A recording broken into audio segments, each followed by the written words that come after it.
자, 이제 읽었으니까요. 자, 첫 번째 문장부터 갈게요. 첫 번째 문장은 이제 여러분들이 프린트물은 이제 6쪽으로 가겠습니다. 보시면은, 한번 이미지를 그려봤어요. 그래서 한 여자가 친딸하고 그다음에 의붓딸을 이렇게 이제 데리고 가고 있습니다. 꼴을 베러 들판으로 나왔다. 이 표현이 선생님들 와닿으세요?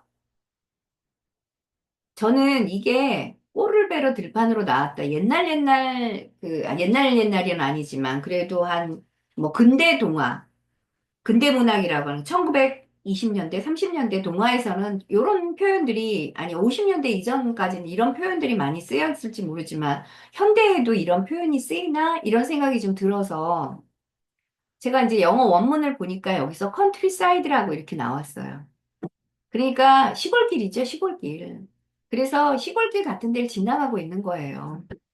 그런데, 그때 이제 하느님이 가난뱅이 차림으로 나타나서 세 사람에게 물었어요. 여기서 하나님은 어떤 분인가요? 여기서 이제, 우리가 그 영어 성경 등에 보면은 로드로 쓰는 건 맞아요. 하나님, 주님이세요. 그런데 대체적으로 이 동화는 서양 동화잖아요. 서양인들의 어떤 정신세계는, 무엇과 관련이 되냐면 그냥 기독교 사상하고 관련되어 있잖아요. 그러니까 그들은 태어날 때부터 종교가 대체적으로 이제 그 기독교 사상에 물들어 있어요. 그러니까는 그들이 말하는 신이라고 하면은 하느님이라고 할 수 있어요. 하지만 여기서의 하나님이죠. 여기서의 하느님은 그냥 보편적인 신이에요.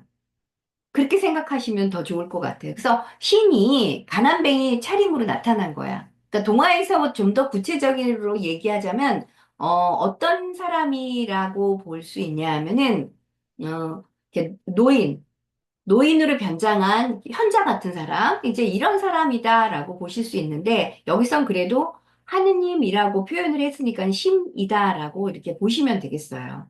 그래서 저도 신의 입장에서 이제 해석을 했습니다.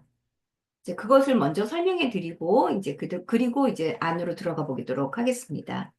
음, 이제 본문으로 보면은요, 한 여자와 친딸, 그 다음에 의붓딸. 자, 여자, 친딸, 그 다음에 의붓딸. 세 명이고요. 여기서 하나님은, 자, 보통의 경우에 3도 온전수고요. 4도 온전수예요. 그쵸? 이제 요 네 사람이 구성이 전체성을 이루어진다. 이렇게 볼 수가 있는 거예요. 그래서 여성 3명과 남성 하나. 여기서는 왜 남성으로 봐줬냐 하면은요.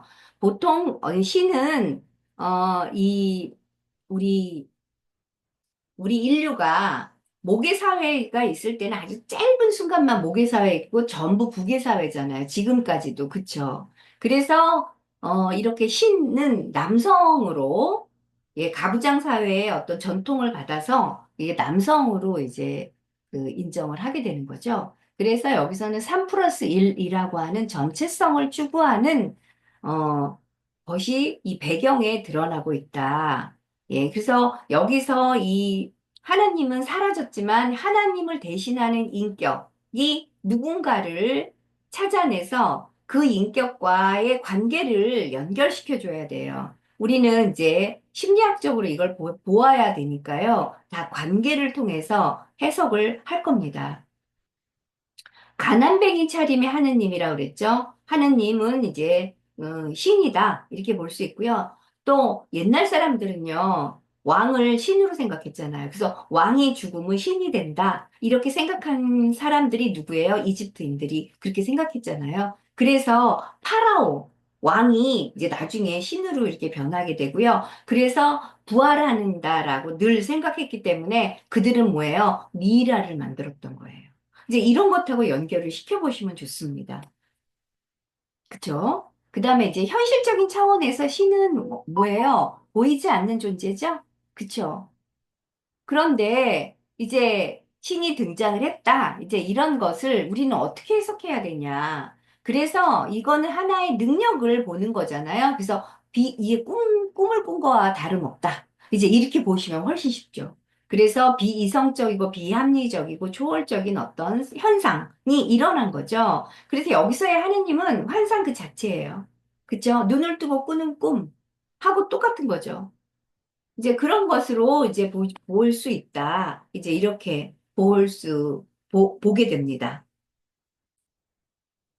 길을 물어요. 허름한 행세계 하느님이. 그러니까 이제 이분들 보통의 경우에 이제 현자나 노현자 같은 사람이 특별한 존재가 나타나서 길을 묻거나 안내를 해주거나 이럴 때 잘 들어야 되죠.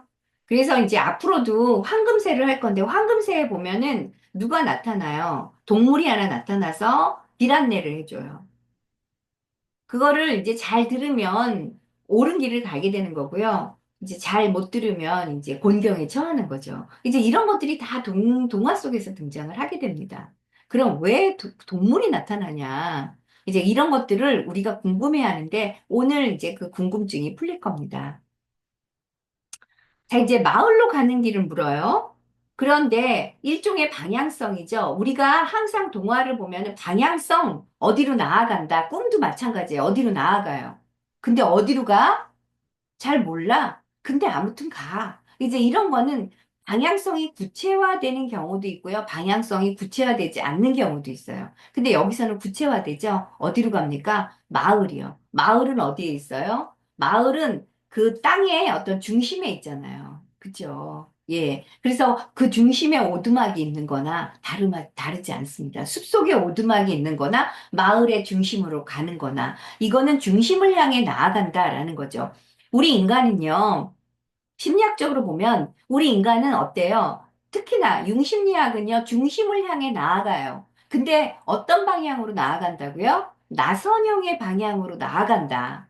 라는 거 들어보신 적 있으시죠? 융심리학을 하셨으니까. 그쵸? 이 얘기예요. 우리는 중심을 향해 나아가요. 그래서 중심을 향해 나아가는 시기가 있어요. 어느 시기다? 중년 이전에는 잘 돌아보지 않죠. 중년 이후에는 이제 내면을 들여다봐요. 그 내면을 들여다보기 시작하는 게 무엇을 향해 가는 거다? 중심을 향해 나아가는 거다. 그죠? 그러면은 중심에서 뭐가 일어납니까? 그쵸? 변화가 일어난다. 그래서 여기서 변장한 하나님, 그죠? 신은 우리 인간의 눈으로는 볼 수 없어요. 그러니까 어떻게 해야 돼요? 신이 인간 앞에 등장을 하려면 신이 어떻게 돼야 돼요? 인간이 볼 수 있는 상태로 변환되어야 되죠. 그쵸? 쉽게 얘기하면. 그래서 변장한 하나님이 등장을 하는 거예요. 그리고 여성에게 무엇을 요구하는 걸까요? 거기 있는 세 여성에게 무엇을 요구해요? 변화를 요구한다. 그거를 이제 알아들을 때 제대로 된 이제 변화가 일어나는 거죠. 근데 여기서 여성 세 명은 어떻게도 볼 수 있어요? 음, 세 개의 인격. 그러니까 한 자의 분열된 두 측면, 자아가 분열된 측면으로 이렇게 볼 수 있는 거죠. 그쵸? 그것이 이제 통합이 되어야 되는 거죠. 근데 여기서 딱 드러나요. 계모와 친딸이 이제 붙어 있고, 그 다음에 의붓딸이 떨어져 있잖아요. 그쵸? 이 셋이 통합이 되어야지 뭐예요? 전체 인격으로 나아가요.